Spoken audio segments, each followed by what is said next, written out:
Hello friends, welcome to youth academy. आज भारत बंदी है। जैसे कि आप देख पा रहे हैं, पीछे लिखा गया है यूथ परिवार इस मुश्किल घड़ी में किसानों के साथ भारत बंद का आह्वान करती है। तो आज हमने भी अपनी कोचिंग संस्थान ऑफलाइन एंड ऑनलाइन दोनों बंद कर रखी हैं। बेटा, ये जो चल रहा है इसके बारे में आपको बहुत अच्छे से पता होगा कि हमारे भाई बहन जो किसान हैं, जो इतने मुश्किल घड़ी में इसलिए आ पड़े हैं, क्योंकि मुश्किल घड़ी इसलिए बोल रहे हैं बेटा क्योंकि ठंड में इतनी रात में आप देख रहे हो कितना कोहरा पड़ रहा है, कितनी दिक्कतों के साथ हमारे भाई बहन सिंधु बॉर्डर, दिल्ली का जो बॉर्डर है वहां पर बैठे हुए हैं, रोड पर बैठे हुए हैं। खाना आप देख रहे हो टीवी वगैरह पे कैसे खा रहे हैं। तो उनके साथ जो ये हो रहा है वो सिर्फ इसलिए हो रहा है, जो कृषि कानून बना है, जो ये कानून बनाया गया है, ये कानून में बहुत सारी दिक्कतें हैं। सबसे मेन दिक्कत जो है वो आपको पता है मोस्टली, लेकिन मैं थोड़ा सा एलोबरेट कर दूं और मैं सीधे जाऊंगा इसके कारण की तरफ कि इसमें अभी तक सुप्रीम कोर्ट क्यों नहीं हस्तक्षेप कर रहा है। ठीक है, ये जो दिक्कतें हैं ये क्या दिक्कतें हैं थोड़ा बहुत आपको पता है और थोड़ा बहुत मैं गाइड कर देता हूं कि मेन जो दिक्कत है बेटा वो ये है कि एमएसपी बंद हो जाएगा। एमएसपी मतलब होता है बेटा minimum supporting price, minimum support price. ये आपके जो मेन यूटिलिटीज होती हैं, मेन जो हम लोग के अनाज होते हैं, गेहूं चावल दलहन वगैरह, जिसके बगैर इंसान जिंदा नहीं रह सकता है, इनके ऊपर एमएसपी लगा रहता है। एमएसपी मतलब मिनिमम सपोर्ट प्राइस। ये मिनिमम आपको देना ही पड़ता है किसी भी किसान को, उससे नीचे इंसान बेच नहीं सकता है या फिर कोई भी मंडी में ग्राहक खरीद नहीं सकता है। ठीक है, ग्राहक उसके अंदर जो लोग होते हैं खरीदने वाले, जिसको हम लोग सीधे सीधे ब्रोकर बोल सकते हैं, वो ब्रोकर उससे कम पैसे में नहीं खरीद पाएंगे, चाहे उसकी अनाज की कितनी भी क्वालिटी लो हो, चाहे कुछ भी हो। वो मिनिमम प्राइस है, वो गवर्नमेंट किसी भी किसान को देने का वादा करती है। ये जो नया कानून आया है इसके कारण ये क्या बोल रहे हैं कि आप अपना खेत पहले ही बेच दो या फिर आप बाहर में बेचो, जिसको भी बेचना है आप बाहर भी बेच सकते हो, प्राइवेट में ही बेच सकते हो, जहां आपका मन है वहां बेच सकते हो। आज तो ये गवर्नमेंट अपने बोल रही है, सिर्फ शब्दों में बोल रही है कि हम इसको बंद नहीं करेंगे, मंडी बंद नहीं करेंगे, एमएसपी बंद नहीं करेंगे, लेकिन आने वाले समय में जाहिर सी बात है जब ये प्राइवेट बूम करेगा तो गवर्नमेंट इसको बंद कर देगी और प्राइवेट तभी तक बूम करेगा जब तक एमएसपी लागू रहेगी। एमएसपी मतलब मिनिमम सपोर्ट प्राइस जैसे ही बंद हो जाएगा, प्राइवेट अपने जो भी दाम है वो बिल्कुल गिरा देंगे, क्योंकि वो प्राइवेट इंस्टीट्यूट जो होते हैं वो सिर्फ किसके ऊपर, प्रॉफिट के ऊपर वर्क करते हैं। ठीक है, तो इसके ऊपर हमें ज्यादा बहस नहीं करनी है। मैं जो मेन चीज लेके आया हुआ, जो मैं आपको बताऊंगा कि सुप्रीम कोर्ट का क्या समझ में नहीं आ रहा, क्या कर रही है सुप्रीम कोर्ट। अभी तक इतने दिन हो गए, सुप्रीम कोर्ट को अभी तक दखल अंदाजी करनी चाहिए थी। जो मेरे अकॉर्डिंग जितना नॉलेज थोड़ा बहुत मेरे को है, मेरे अकॉर्डिंग अभी तक सुप्रीम कोर्ट को बोलना चाहिए था। जैसे कि अभी जो हम लोग का ये नया पार्लियामेंट बन रहा है, सो कॉल्ड पार्लियामेंट, आपने देखा होगा इसमें कितने हजार करोड़ रुपए लग रहे हैं, ये भी आपने देखा होगा। अभी रिसेशन की घड़ी है बेटा, रिसेशन में पैसे किसी के पास है नहीं, लेकिन वो गवर्नमेंट क्या कर रही है, अपना पार्लियामेंट सजाने में, बड़ा करने में लगा रही है, क्योंकि वहां पर उसके जो विधायक है वो बैठ नहीं पाते हैं या फिर पहुंच नहीं पाते हैं या फिर जो भी दिक्कतें हैं वहां पर नहीं सर्वाइव कर पा रहे हैं। अभी उसको बनाने की दिक्कत है, या जो मेन क्राइटेरिया है, हम लोग की जीडीपी कितनी ज्यादा गिर गई है, अभी तक निगेटिव में है, सेकंड क्वार्टर में मतलब इसमें भी निगेटिव में आई है, इस वाले क्वार्टर में पॉजिटिव नहीं आ पाई है अभी तक, उसको नहीं देखा जा रहा है।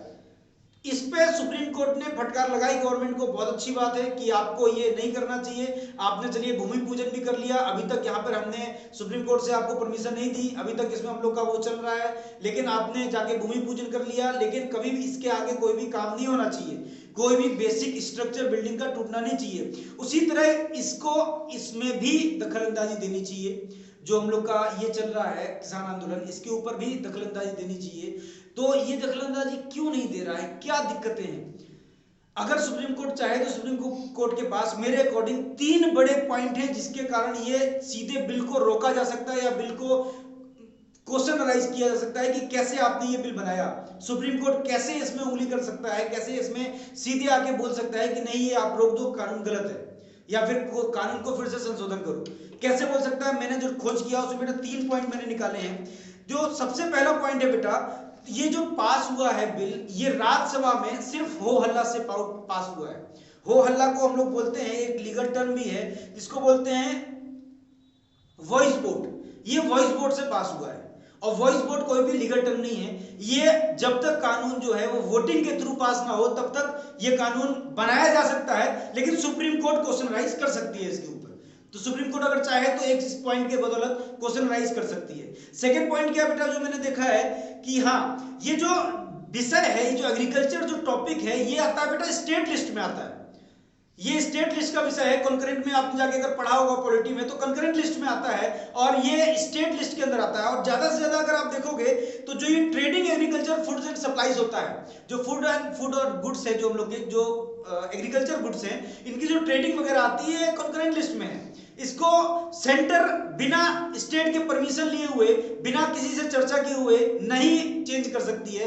लेकिन ये सेंट्रल गवर्नमेंट ने कैसे चेंज कर दिया, ये दूसरा पॉइंट है जो कर सकती है सुप्रीम कोर्ट, क्वेश्चन राइज कर सकती है। तीसरा पॉइंट जो मैंने देखा है बेटा, ये जो कॉन्स्टिट्यूशन पास हुआ है बेटा, ये कॉन्स्टिट्यूशन जैसे कि हम लोग के यहाँ जो फीमेल के ऊपर जो कॉन्स्टिट्यूशन पास हुआ था कि फीमेल को 30% फीमेल्स होनी ही चाहिए, किसमें हम लोग का राज्यसभा और लोकसभा में उनका वो परसेंटेज फिक्स होना चाहिए। उसके लिए हर स्टेट से मांगी गई थी अपनी अपनी राह। उसमें अगर राज्यों का 50% से अधिक वो आता है, क्या बोलते हैं, पॉजिटिव वोट्स, तब ये बनता है। ठीक है, उसी तरह से ये भी जो हम लोग का है बेटा, ये बहुत बड़ा इशू है एग्रीकल्चर, क्योंकि हमारी 70% ऑफ द पॉपुलेशन एग्रीकल्चर पे डिपेंडेंट है। ठीक है, इंडिया की 70% पॉपुलेशन, और हर घर में, आपके भी घर में, मेरे भी घर में, हर इंसान एग्रीकल्चर से जुड़ा हुआ है। ठीक है, एग्रीकल्चर से 70% पॉपुलेशन जुड़ी हुई है। इसको आपने बिना किसी से पूछे हुए, बिना किसी स्टेट से पूछे हुए, बिना किसी फार्मर जो बोलते हैं, किसान के जो नेता होते हैं, किसान नेता होते हैं, बिना उनसे संपर्क किए हुए आप ऐसे ही बिल लेके आए और आपने पास कर दिया। तो बिना किसी के आप प्री डिस्कशन किए हुए, बिना स्टेट के डिसीजन किए हुए आप इसको पास कर सकते हो। इसके ऊपर भी सुप्रीम कोर्ट चाहे तो जज कर सकती है, जहां तक मुझे अपने नॉलेज में पता है। तो ये 3 पॉइंट हो सकते हैं जो सुप्रीम कोर्ट इसके ऊपर क्वेश्चनाइज कर सकती है। क्यों नहीं कर रही है, उसके पीछे का भी थोड़ा सा मैंने खंगालना चाहा है। तो कुछ पॉइंट्स मुझे मिले हैं जो शायद गलत है, जो सुप्रीम कोर्ट में जो भी हो रहा है वो शायद मेरे अकॉर्डिंग गलत है।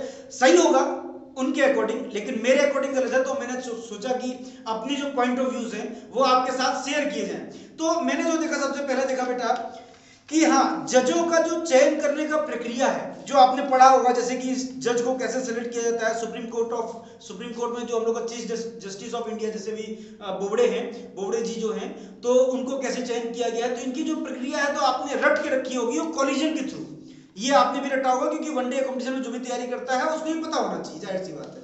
तो ये बेटा होता क्या है, कॉलिजन के पहले जो था वो हम लोग की गवर्नमेंट डिसाइड करती थी कौन चीफ जस्टिस ऑफ इंडिया बनेगा। ठीक है, चीफ जस्टिस ऑफ इंडिया कौन बनेगा, कौन डिसाइड करता था, पहले गवर्नमेंट करती थी। उसके बाद सुप्रीम कोर्ट ने गवर्नमेंट से छीन लिया इस पार्ट को कि नहीं, ये हम ही डिसाइड करेंगे, क्योंकि गवर्नमेंट का इंटरफेयर हम लोग के सुप्रीम कोर्ट में नहीं होना चाहिए। नहीं तो क्या होता है, फिर गवर्नमेंट की ही मनमानी चलेगी, पहला पॉइंट। लेकिन हुआ क्या, जज से ही सुप्रीम कोर्ट ने ले लिया, तो सुप्रीम कोर्ट के पास आ गया। तो कॉलेज में आपने पढ़ा होगा कि कौन सुप्रीम कोर्ट का चीफ जस्टिस ऑफ इंडिया बनेगा, कौन डिसाइड करता है। तो 5 कौन होते हैं, 5 मेंबर्स होते हैं किसके, सुप्रीम कोर्ट के, जो सीनियर मोस्ट जज होते हैं, वो डिसाइड करते हैं कौन कौन से बनेंगे, कौन से नहीं बनेंगे। इसकी चयन प्रक्रिया के लिए भी आपने बहुत छोटा सा पॉइंट पढ़ा होगा, क्या क्या होता है कि इतने साल से ज्यादा उम्र होनी चाहिए और सीनियर मोस्ट होना चाहिए। जो एज के हिसाब से सीनियर मोस्ट होगा उसको बना दिया जाएगा, और थोड़ा सा उसके पास नॉलेज वगैरह, मतलब उसके कोई केस नहीं चलता रहना चाहिए उसके ऊपर। ठीक है, ये 2-3 पॉइंट आपने पढ़े होंगे। लेकिन बेटा होता क्या है, रियलिटी में क्या है, रियलिटी में जहां तक मुझे पता चला है कि होता क्या है कि पहले गवर्नमेंट करती थी, अब सुप्रीम कोर्ट कर रही है। कॉलेजियम बना हुआ है, प्रोसेस जो है कॉलेजियम का प्रोसेस का कोई पारदर्शिता नहीं है। ठीक है, सिस्टम जो है वो किसके ऊपर चल रहा है, तो सिस्टम पूरा नेपोटिज्म के ऊपर चल रहा है। आप खुद मान लो, आप अगर किसी भी इंस्टीट्यूट के, किसी भी कंपनी के मान लो मालिक हो, अगर आप मालिक हो तो आप नौकरी पे किसको रखोगे, आपका खुद का भाई है, अगर वो भी एमबीए किया हुआ है और आपको एमबीए के सेल्स में कोई मैनेजर चाहिए और आपके पास 1000 और रिक्रूटरी के लेटर्स रखे हुए हैं, तो आप किसको सेलेक्ट करोगे, आप पहले अपने भाई को सेलेक्ट करोगे या फिर पहले उनकी लिस्ट देखोगे कौन ज्यादा पढ़ा लिखा है, कौन ज्यादा समझदार, कौन ज्यादा टैलेंटेड है। सबसे पहली प्रेफरेंस जो होती है वो अपने भाई भतीजावाद की होती है। इसको भाई भतीजावाद बोला जाता है, इंग्लिश में नेपोटिज्म बोला जाता है। ठीक है, तो भाई भतीजावाद बहुत चल रहा है सुप्रीम कोर्ट में। आप 1-2 एग्जांपल दे सकते हो, मैं नाम नहीं ले सकता हूं, बहुत ही अच्छा एग्जांपल है। सुप्रीम कोर्ट के एक जज है, उनका मैं नाम नहीं ले पाऊंगा, तो उनको आप देख सकते हो, उनके ऊपर केस चल रहे हैं, उसके बावजूद वो सुप्रीम कोर्ट में है। ठीक है, उसके बावजूद उनको बना दिया गया है, वो मैं बताऊंगा नहीं क्या बना दिया गया है। ठीक है, वो सबसे पहली जो दिक्कत नेपोटिज्म की चल रही है। ठीक है, उसके बाद ये नेपोटिज्म हो गया। सेकंड चीज, गवर्नमेंट का भी इंटरफेयर हो रहा है। गवर्नमेंट कैसे इंटरफेयर कर रही है इसमें? तो गवर्नमेंट बेटा कैसे इंटरफेयर कर रही है, समझना ध्यान से। गवर्नमेंट क्या कर रही है बेटा, जैसे ही ये कॉलेज हम लोग का बना के डिसाइड कर देता है कि ये होने चाहिए, ये हम लोग के सुप्रीम कोर्ट में होने चाहिए, इसके बाद ये जाता है हम लोग का किसके पास, गवर्नमेंट के पास। गवर्नमेंट क्या करती है, गवर्नमेंट इसको नोटिफाई करती है कि आपको आपको आपको कब बनाया गया है, जज बनाया गया है, आप लोग आके ज्वाइन कर सकते हैं। तो गवर्नमेंट भी इतनी होशियार है कि गवर्नमेंट नोटिफाई नहीं करती है, गवर्नमेंट करती है अगर इसमें मेरे बंदे का नाम है तो मैं नोटिफाई करूंगी, नहीं तो नहीं करूंगा। तो गवर्नमेंट का भी रोल आ जाता है, फिर गवर्नमेंट बोलता है कि मेरा कोई आदमी होना चाहिए उसमें, तभी मैं नोटिफाई करूंगा, तो गवर्नमेंट के भी आदमी आ जाते हैं। जब गवर्नमेंट का भी इसमें इंटरफेयर हो गया, नेपोटिज्म भी चल रहा है, तो सीधे सीधे जो हम लोग की जुडिशरी है वो कैसे आजाद हुई। जुडिशरी आपने भी पढ़ा होगा, मैंने भी पढ़ा है जितना, उसके अनुसार जुडिशरी एक इंडिपेंडेंट बॉडी होनी चाहिए, उसके ऊपर किसी का भी प्रेशर नहीं होना चाहिए, ठीक है। लेकिन जो हम देख रहे हैं उसके कारण सुप्रीम कोर्ट का खुद का प्रेशर है, क्योंकि नेपोटिज्म चल रहा है, भाई भतीजा बात चल रहा है, उसके कारण जो अच्छे अच्छे जज हैं वो नहीं आ पा रहे हैं। हम कोई भी जो बनता है उसके कारण क्या क्या पूछ सकते हैं कि जो बना है सुप्रीम कोर्ट का जज, उसके अंदर क्या जुडिशियल टेम्परामेंट है, क्या वो सेकुलर है, उसकी सोच सेकुलर है, क्या वो संविधान के प्रति आस्था रखता है अपनी, ठीक है। हर जज सुप्रीम कोर्ट का जज बनने लायक नहीं होता है, लेकिन फिर भी कई बार बना दिया जाता है सिर्फ इन्हीं दो कारणों की वजह से। तो थोड़ा सा आप लोग भी इसको ध्यान दें। और एक चीज और, हाँ, इसको सुधारा कैसे जा सकता है, अगर हमने प्रॉब्लम्स गिनाई हैं तो इसका कोई सॉल्यूशन भी होना चाहिए। तो मेरे अकॉर्डिंग जो सॉल्यूशन है वो सबसे बढ़िया सॉल्यूशन है बेटा, हमने जो कॉन्स्टिट्यूशन बनाया है वो कॉन्स्टिट्यूशन अलग अलग जगह से लेके बनाया है। आपने भी याद किया होगा, कुछ इंग्लैंड से लिया है, ठीक है, कुछ ऑस्ट्रेलिया से लिया है, कुछ यूएसए से लिया है, कुछ यूएसएसआर से लिया है, सब अलग अलग जगह से किया है। तो ये भी एक चीज हमें ले लेनी चाहिए, किससे बेटा, अभी मैंने देखा था, हाँ, इंग्लैंड से ले लीजिए, ब्रिटेन से।